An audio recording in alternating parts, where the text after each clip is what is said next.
മലപ്പുറം നിലമ്പൂർ പെരുവമ്പാടത്തെ മോഴയാന കാറിൻ്റെ ഗ്ലാസ് തകർത്തു.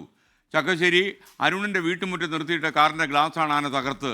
ദൃശ്യങ്ങളാണ് പ്രേക്ഷകർ ഇപ്പോൾ കാണുന്നത്.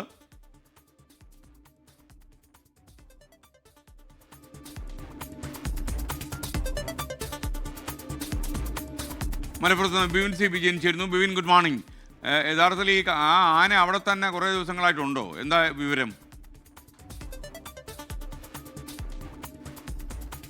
Good morning S K. 4 ദിവസമായി ഈ മോഴയാന ഈ പെരുവമ്പാടത്തെ സ്ഥലത്ത് തന്നെ ഉണ്ട്. അതുതന്നെയാണ് ആ നാട്ടുകാരെ അത്രത്തോളം ഭീതി കൂട്ടുന്നത്. കാരണം ഈ 4 ദിവസമായി ആ പ്രദേശത്തുണ്ട് എന്നുണ്ടെങ്കിലും രാത്രിയോട് കൂടി അത് വീട്ടുമുറ്റത്തേക്ക് ഇറങ്ങുകയാണ്. അതിപ്പോൾ അക്രമാസക്തമാവുന്ന ഒരു സ്വഭാവം കൂടിയാണ് കാണിക്കുന്നത്. അതുകൊണ്ട് തന്നെ ഇന്നലെ പുലർച്ചെ 4 മണിയോട് കൂടിയാണ് ഈ ചക്കശ്ശേരി അരുണിൻ്റെ വീട്ടിൻ്റെ മുന്നിൽ നിർത്തിയിട്ട കാറിൻ്റെ ചില്ല് തകർത്തിരിക്കുന്നത്. കഴിഞ്ഞ ദിവസം അവിടെ ഉണ്ടായിരുന്നൊരു ബൈക്കും തകർത്തിട്ടുണ്ട്. അവിടെ വനപാലകരുടെ സാന്നിധ്യമുണ്ട്. ഈ ഒരു മോഴയാനയെ കാട് കയറ്റുന്നതിനൊക്കെ ഒരു ശ്രമത്തിന്റെ ഭാഗമായി വനപാലകരുണ്ട് എന്നുണ്ടെങ്കിലും കഴിഞ്ഞ ദിവസം മോഴയാന ഈ വനപാലകർക്ക് നേരെ തന്നെ തിരിയുകയും അവർ പിന്തിരിഞ്ഞ് ഓടുന്ന ഒരു സാഹചര്യം ഉണ്ടായിരുന്നു. ഇന്നലെയും ഈ സമീപ പ്രദേശത്തൊക്കെ ഫോറസ്റ്റ് ഉദ്യോഗസ്ഥരൊക്കെ ഉണ്ടായിരുന്നു എന്നുണ്ടെങ്കിൽ പോലും ഇത്തരത്തിൽ അത് കാറിന്റെ ചില്ല് തകർക്കുന്നു. ഒപ്പം തന്നെ അതുവഴി വന്ന ഒരു ബൈക്ക് യാത്രികൻ ഈ ആനയെ കണ്ട് പേടിച്ച് അവിടുന്ന് രക്ഷപ്പെട്ടത് തലനാരിഴയ്ക്കാണ്. ഇത്തരത്തിൽ ഗൗരവമായിട്ടുള്ളൊരു സാഹചര്യം ഈ പെരുവമ്പാടത്തുണ്ട്.